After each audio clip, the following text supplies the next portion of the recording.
Okay, so continuing this video, what I was talking about earlier,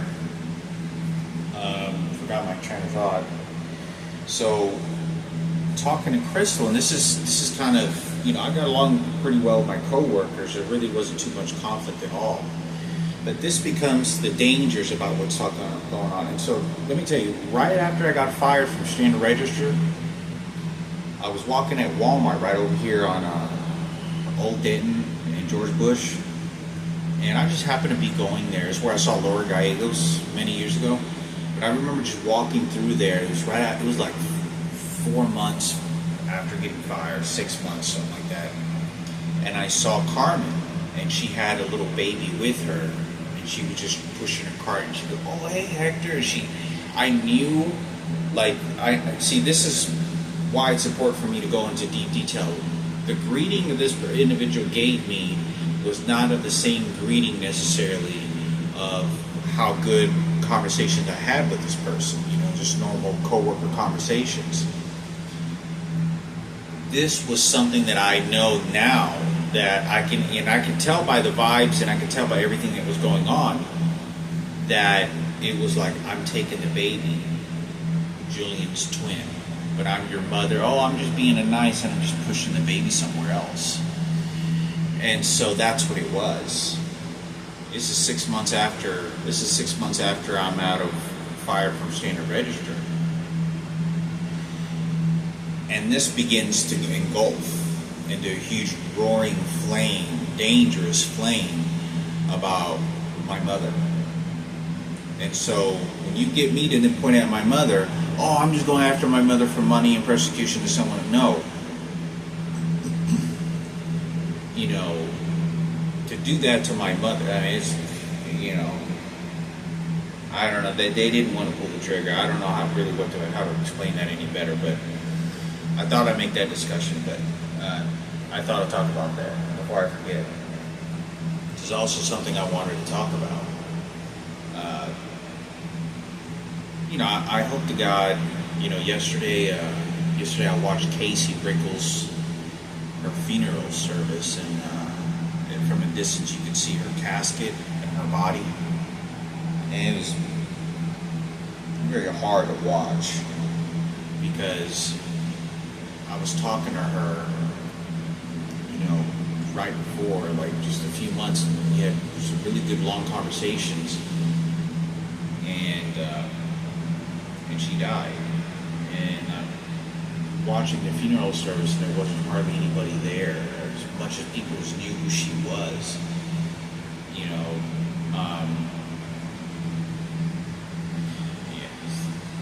it's very disregarding of some of the. It seems like nobody cared, But anyway, in this process of things that I was thinking while I was asleep, or late yesterday, I was thinking. I remember having, I hope to God that girl that got strangled, or said that they found her body in a ditch over by Chico's house, was not Albert's sister. And I heavily believe it. I think that's who it was. I hope to God, nothing like that's ever good, but those things happen in this world, and you don't ever want it to be someone who but I think it's important because I don't know, but it's good to be informative. Whatever information can be put out there, and then they do the extracting and do validations or whatever.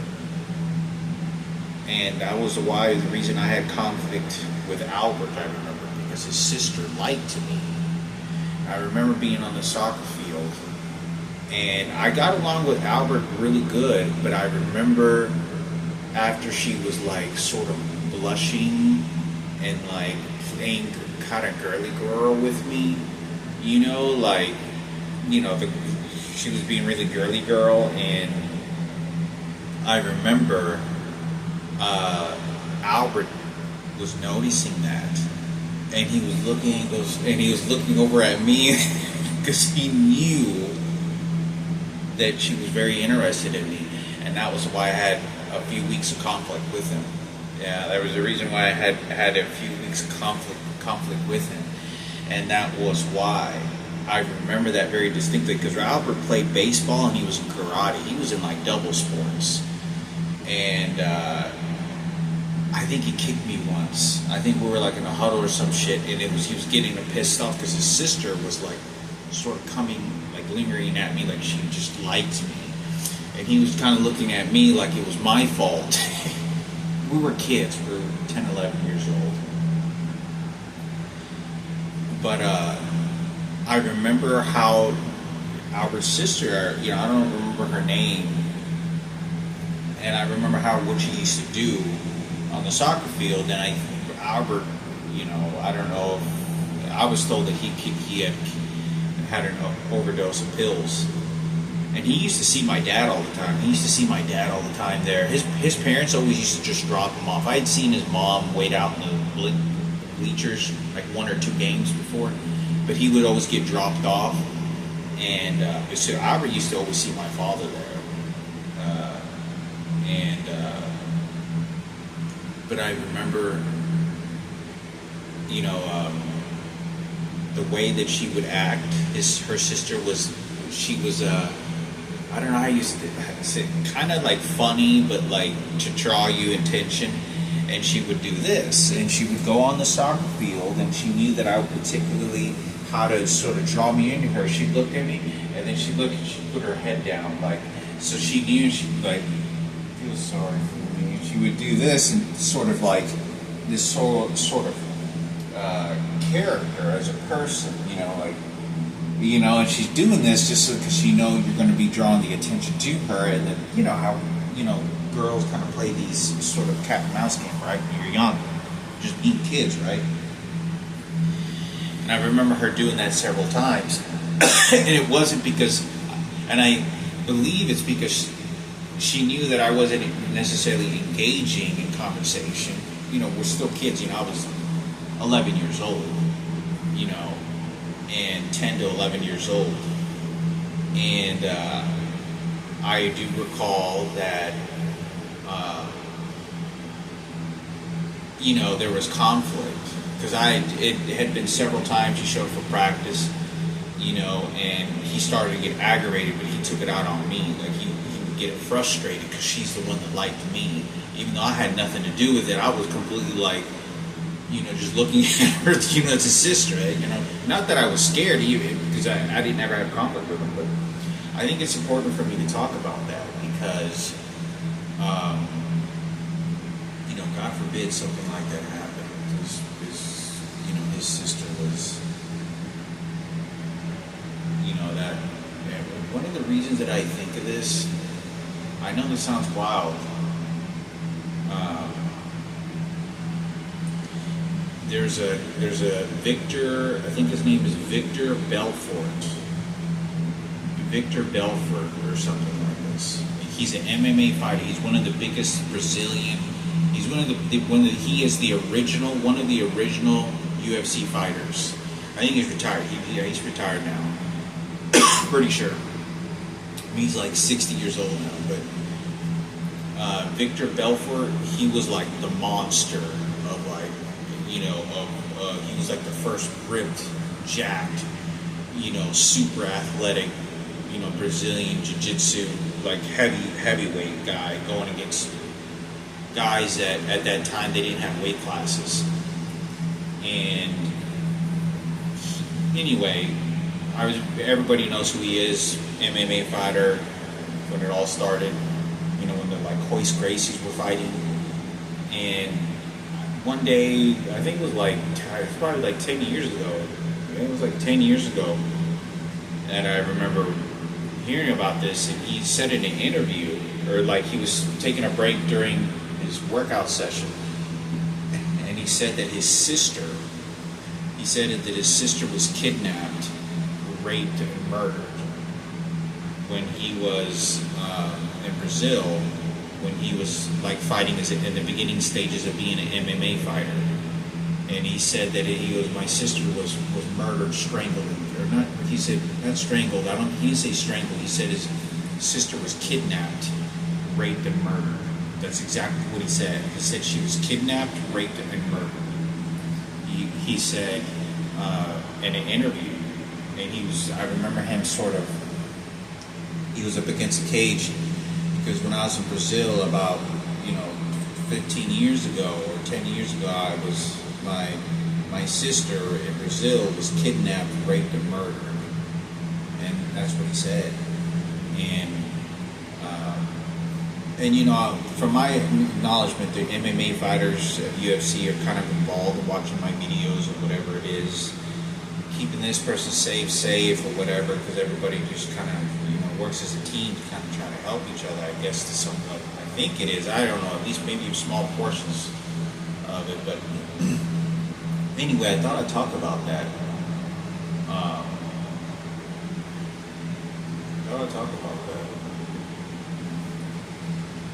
It's weird because there's a few hunches that I get, like, that I don't know. I think that it was probably the choreography of this was a lot more intense on catching criminals or catching maybe some situations that weren't supposed to be happening. Like, I remember talking to this heavy-set, like, Mexican guy, construction worker, and I couldn't help but to think to myself, this guy is probably like the guy that was drinking beer from a construction and really has nothing much to live for, but if he sees like a little girl to rape or a little boy, he'll get him, for sure, because it's just the deprivation of not very many choices and life coming to an end and not getting the sugar sweets of life will cause somebody to do that with an intense amount of desire, because the lack of education and opportunity other than just working in the heat and construction, and that's sort of the Mexican style sometimes when church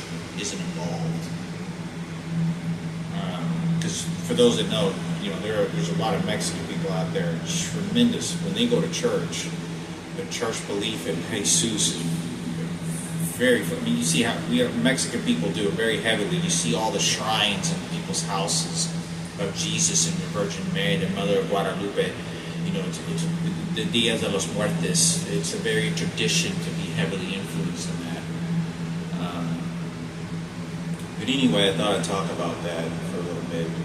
Just to be informative, people are going to do what they do with what's going on. But the more that I think about how, it's just, the more that I think about how dangerous this situation was, it astonishes me sometimes. Like, there was so much opportunity for me to be murdered or killed, or, because what you're doing, what my mother had to do was not by will. And and I forgot to say this. I was going to talk about this other part too. But speaking about my mother and her twins being stolen, being abducted or being stolen and transferred, I recall that I was about 5 or 6 years old when I started sleeping, maybe even younger than that, between my parents and on their bed. I'd sleep on their bed together. Like kids do. You ever seen kids do that all the time, right? They sleep with their mom and dad in the same bed. And so I was about 5 to 6 years old, and I recall that my father would do this, and my father would say, "Hey son, why don't you go sleep on your bed? You need to learn to sleep. You're growing up now. You need to go sleep on your bed." And he would walk me over to my bed. He goes, "Yeah, you're gonna have to sleep here. Me and your mother, we gotta sleep by ourselves." And he would do this. He would gently walk me over to the room. "Come on, son, you gotta go sleep on your own bed. You can't sleep on our bed every day. Maybe every once in a while. Every day you can't sleep on our bed. Okay, you gotta sleep on your own bed." And I remember my father doing this when I was a kid. He walked me over to my bed because I was stubborn to want to sleep every day on the bed with him next between my mother and my father. And I recall that my father would walk me over to my bed and lay me down. He goes, "Yeah, but," he goes, "No, you're going to sleep here by yourself, okay? Me and your mom are going to sleep. We're going to sleep there on our bed, okay?" But he didn't go into sex conversation or anything like So I was 5 years, 6 years old when this is acknowledgement. You know that mother and father had their, the private moment. But I don't know. My father was bisexual or wanting to be or willing to be, because this is how what you do, because there's no other choices to keep the family and keep life going. You just keep things going. And I think it's important because I was thinking of that. I was thinking I was eating this pecan pie. Pecan pie used to be my father's favorite dessert, or one of his favorite. And I particularly remember seeing a lot of that in our house. And I used to pick pecans when I was a kid. As babysitters, we used to go to this open field and used to have these pecans all over the ground, and we used to grab them all off the ground and put them in plastic bags. Me and a bunch of other little kids. But I think it's important for me to talk about. I think it's important for me to talk about because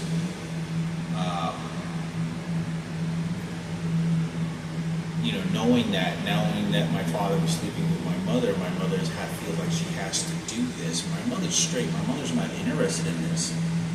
But you're so limited in the amount of choices and things. I mean, not only this, my father's really old. And, it's just like, it makes me think, it's like, wow, what my mother was willing to do and willing to sacrifice and for something that's better. And I'm eating this pecan pie and I think to myself, it doesn't really taste as good as it did before now that I know what my mother went through, what she had to go through. And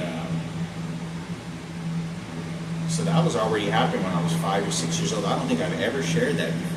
I don't think I've ever shared. My dad would walk me over to my bed. He would say, no, me and your mother gonna sleep on our bed by ourselves, okay? No, you sleep here, okay? And that's what he would do. The first time I saw my father, know that my father was having sex with my mother, I saw one day I was not older than 9 years old. I was about 6 to 7, maybe 8, but I was about 6 to 7 years old.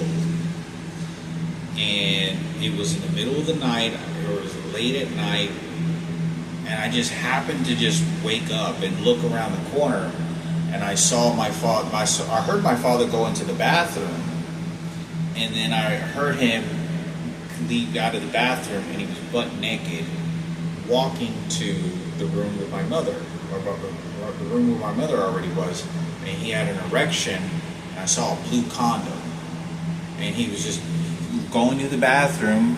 He had I guess he had an erection, puts his condom on, he goes to the bathroom to put his condom on, and then I see him do this, and he's walking with the boner like this to my mom's room, and I didn't know, because I'm looking, I was like, what is that blue thing on his, what is that blue thing that he has? Because I hadn't really gotten the ins and outs of really explanation what condoms were at that time. I think I did slightly for my father, but I didn't understand particularly, really what sex was with females or how that works. And because I was very young, it was about 6 to 7 years old at that time, but I want to say that, and the reason I think it's important for me to talk about is because, it adds this, what my mother had gone through and the circumstances, it's no longer valid. And, it's a never-ending nightmare because I think to the tragedy of that circumstances is that my I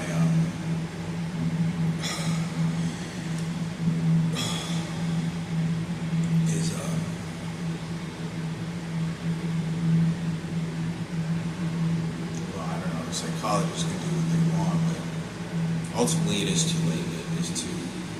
Oh, I was going to say is that you can ask Jillian this when I talk about this. Julian, if you go to Julian, he was there.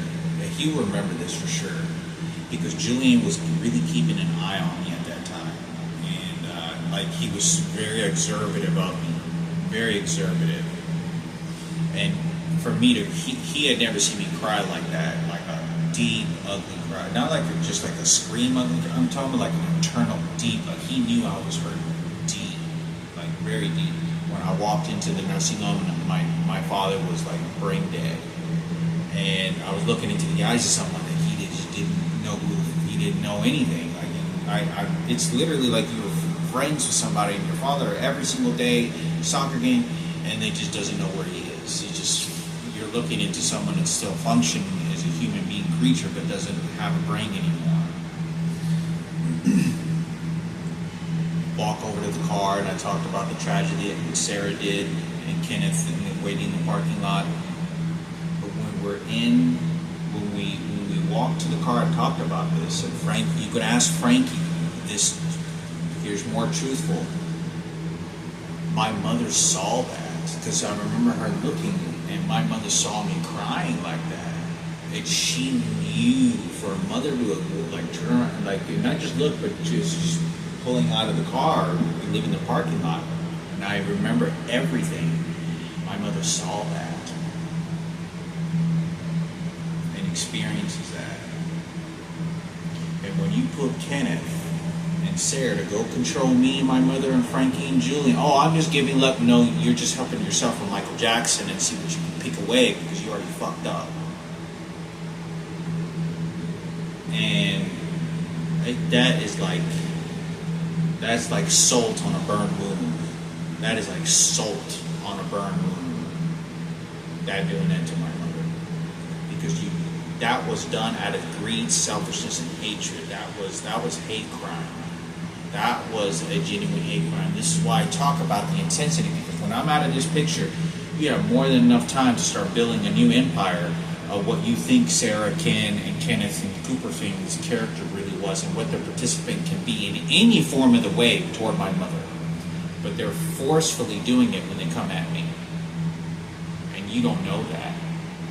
But when they do the killings and when they do the shootings, it's not until it's forgiveness afterwards, and that's why. This is what pissed me off. It is too late.